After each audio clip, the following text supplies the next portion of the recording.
EU leaders say the 28-nation bloc lacks a coherent European vision and is being undermined by national self-interest.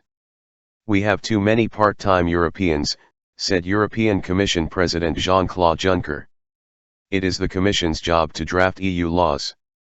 He and other EU leaders spoke in Rome in a debate on the state of the EU.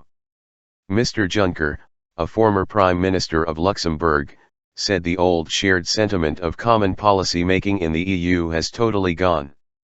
The man who chairs EU summits, European Council President Donald Tusk, said the EU's priority must be to make its external borders secure in the current migrant crisis. He suggested that there was no point pursuing an ideal of a European nation. He spoke of the need for political common sense.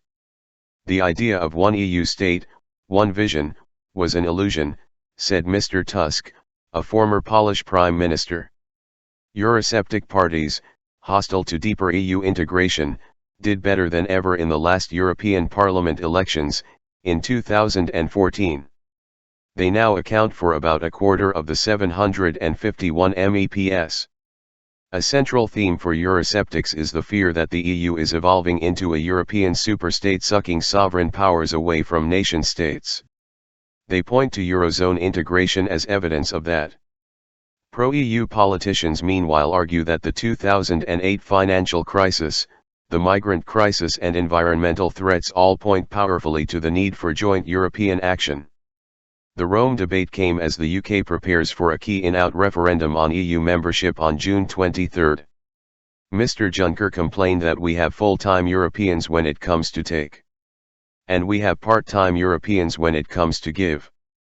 In former times, all those implied in the project were full-time Europeans. Now we have too many part-time Europeans. That's the problem. The Commission is struggling to get agreement among EU governments on an effective scheme for distributing migrants across Europe, to ease the pressure on Greece and Italy. 4 of the newer EU member states, the Czech Republic, Hungary, Poland, and Slovakia, object to any mandatory quota system for migrants. They say it would be hard for them to integrate non-Europeans, especially Muslims, many of whom anyway want to settle in Germany or other richer countries.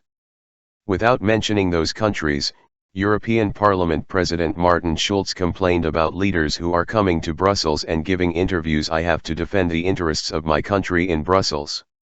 Often these are member states who get a lot out of the cohesion funds of the European Union and are not attacked, but supported by Brussels, he said.